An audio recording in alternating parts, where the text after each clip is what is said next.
A quick update because I have had a lot of messages regarding the forthcoming film Lee Duffy Too Far Too Soon. I watched it a week or so ago.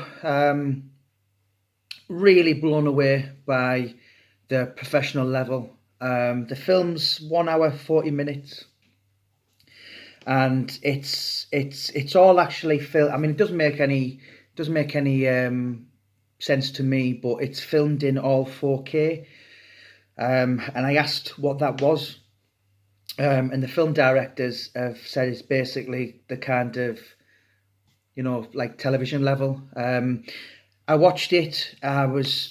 It's quite gripping. It's quite emotional. Yeah, the music, the sound. At one point we were like, we had the drones out flying over the South Bank estate. The people who we've got.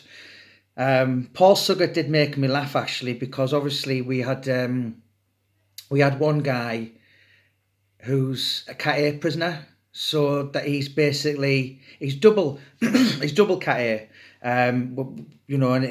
And Paul was saying to me, "Well, we'll just nip in the prison and we'll get him." And I was like, "Paul," I said, "he's basically a prison. He's in a prison inside a prison." So yeah, but we got him. We've got he's 20 years into a life sentence, and it was interesting to get his views on because he's never spoke out. Yeah, we got there was the authorities are in this time, and it was due to be out on November the 27th, which was last week, but it has actually worked out better for us. The reason we put it back was COVID, and one or two issues which couldn't be helped, but because of the freedom of speech rule, we've kind of got bits that if we'd have got it out last week, we wouldn't have had the bits extra from the police, from the coroner's report. So it has actually kind of worked out, and I spoke to Dan yesterday from Fat Cat Productions, and he's just it's ready.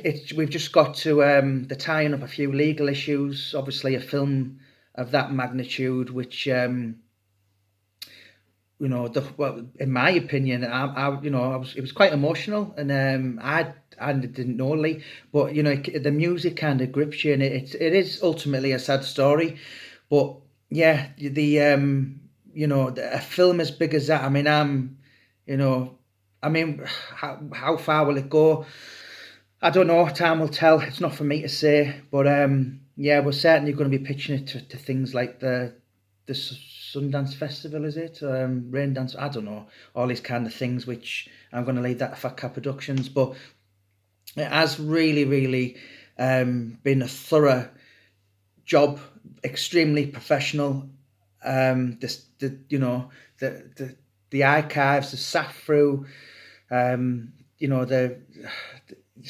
literally. I mean, they sent me like some of them little trailers.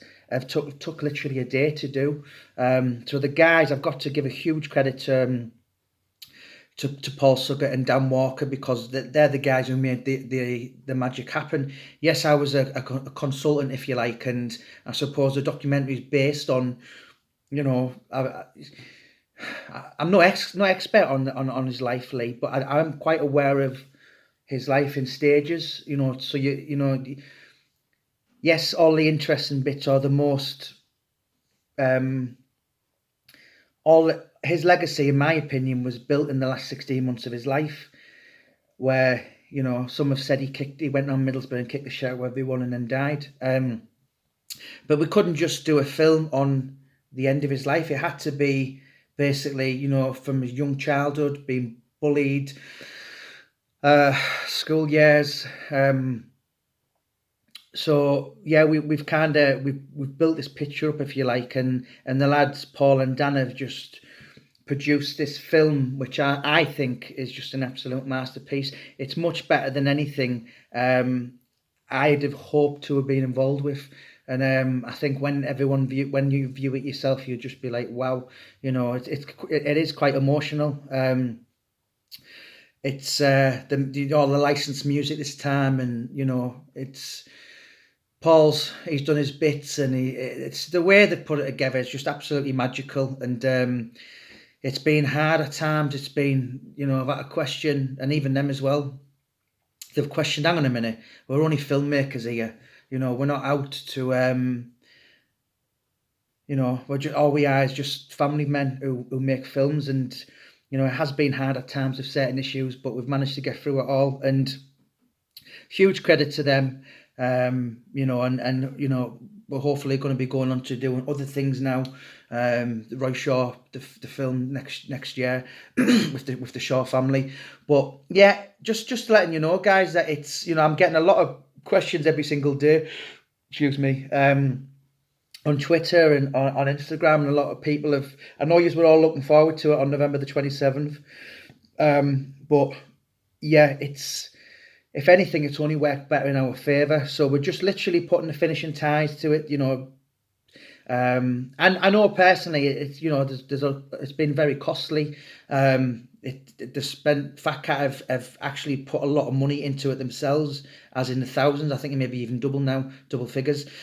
And they've had to, they've just done all the correct things, and it's just all about now just getting insured and just just going over things that it's quite complicated. It's not, I didn't know, I thought it was just a case of, well, I'll sit with you, I'll talk with you, and we'll go around a few bits.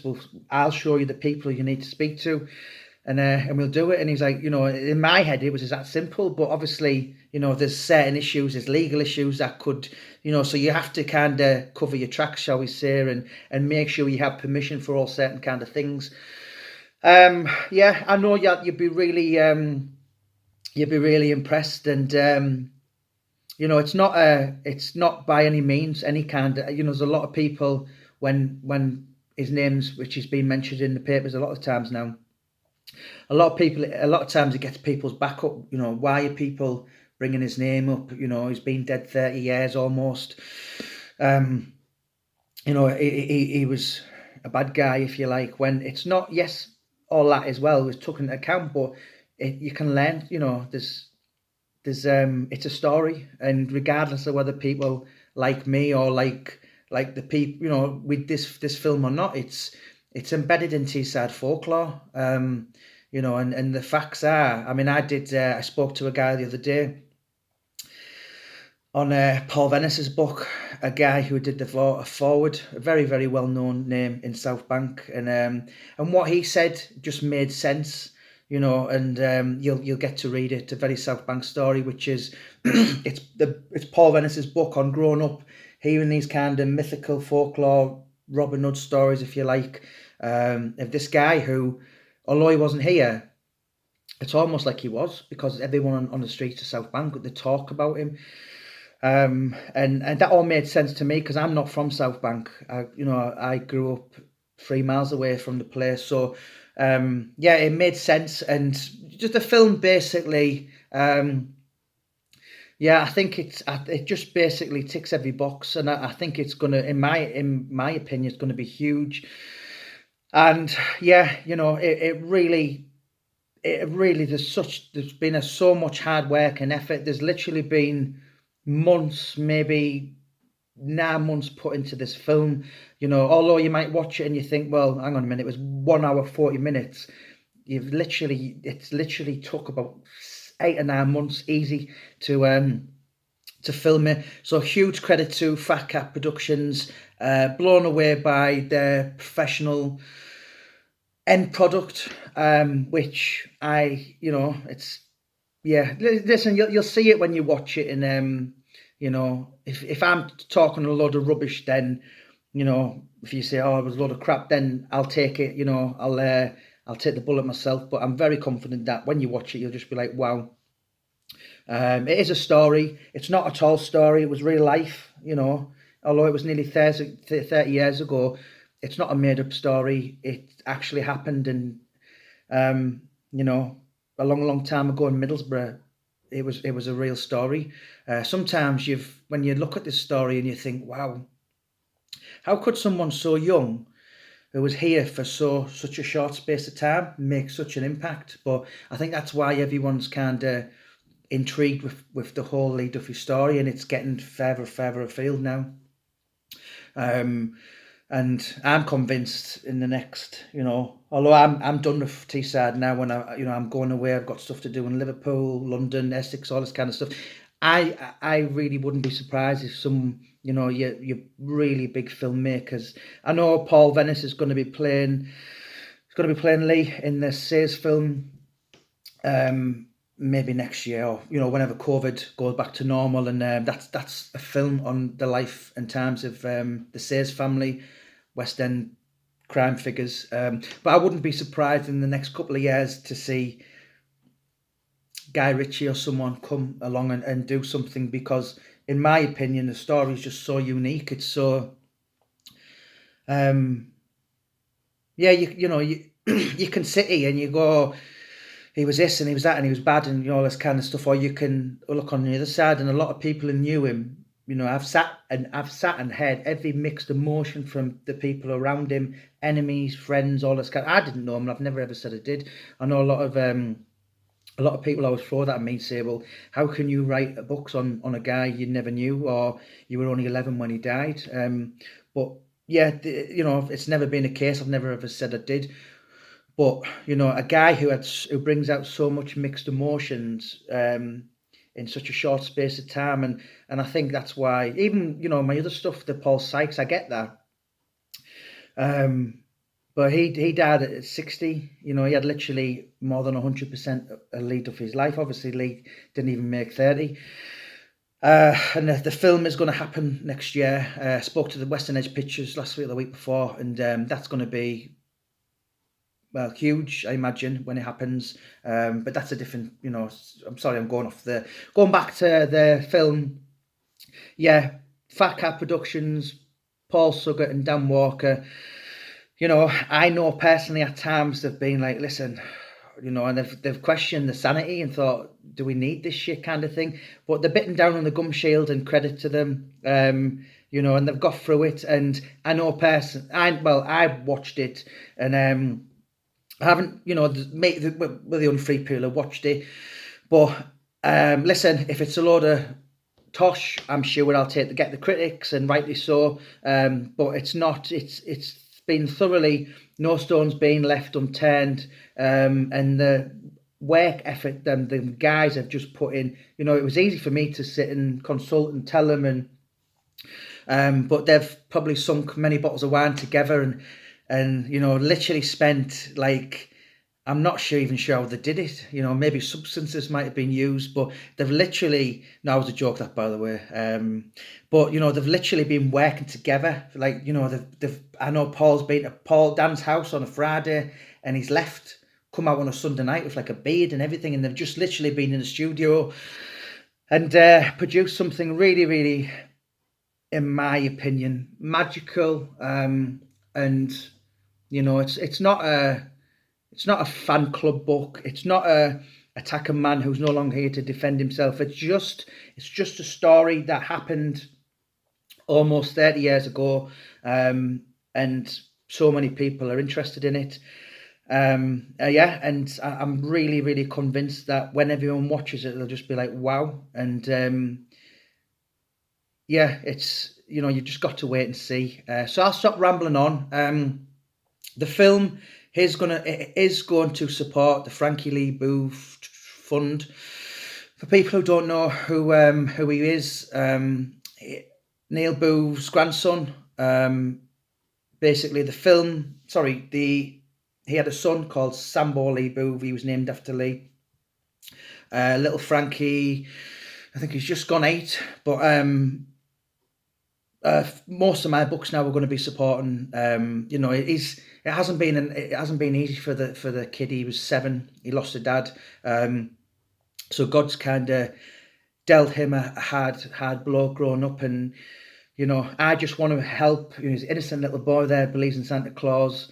A lovely, lovely kid I've got quite attached to, and each month from the film or from my books, we're just gonna. I'm paying. Well, we're just basically we've set up a trust or a fund where each month something gets paid in, and when he's 21, it's just, to give the kid a helping hand in life, because obviously, he's had a hard time, and he's learning to grow up without a dad. I think he's even had counselling, and I just want to make a difference. And obviously Neil's been, although he's had nothing to do with any how I wish, yeah. Although I've tried to absolutely do his head in and get him drunk, and and I've heard lots of stories, but they're not for any books. And I respect his decision. Neil Booth, he never ever will. If he lives to 100, I don't think he'd ever do a book. Even if he went homeless tomorrow and someone said, right, there's 20 grand, let's do your book, and you do a few books or whatever, he would never do one. And believe me, I've asked him. So yeah, the film's going to be, it's going to produce a lot of good, and it's going to help a little boy have a better start in life. And so the film is going to be coming out, I imagine, the back end of January, guys. We've just got a few things to tie up legally, polish a few things up, and I just want to personally say thank you to Paul Sykes and Dan Walker. I know it hasn't been easy. I know you've been kind of dragged into I get the trolls, do you know what I mean? And with hair like that, who, I can't really blame people. But unfairly, you probably took this project on thinking, oh, well, everyone hates Jamie. Well, he'll be our bullet. He'll be our bulletproof vest, if you like. And I'm sorry it has actually spilt into you, where people will give you a hard time, which, I just think it's unfair. But yeah, when you do something as highly controversial as the Lee Duffy film, or on the guy, as I experienced it with the books. I knew what I was taking on. I did the it's I get what I get, and I'm used to it. But I felt for you guys because you weren't, and but you come through it, guys, and I'm proud of you, and I just thank you so much that you've and I know when the film comes out, and you'll be sat there, and and people will just be like, wow, hang on a minute, give this film a chance. This is actually really, really fucking good. And I don't often swear, so yeah, it's been superbly done. And for anyone who's kind of getting into the Lee Duffy film now, or the story, or you read the book and you want to know, then when you watch this basically covers a young kid really, from the cradle to the grave, who may cause chaos, mayhem, destruction, a whirlwind, if you like, in the Teesside, and went and I spoke to someone the other day. Well, it was a guy actually who done the forward for Paul Venice, and he said, my son's a teenager now, and he said, he's asking me, he said, Dad, who's this bloke? And he's literally at school. So yeah, it's funny actually. I spoke to someone the other day, and they said, Jamie, have you got a book? I said, no, I haven't, but I can get some sent from the office. And I said, why? And he said, well, my 9-year-old nephew's asking me about it, and he wants to read the books. And I'm like, 9-year-old? And yeah, but that's how I started.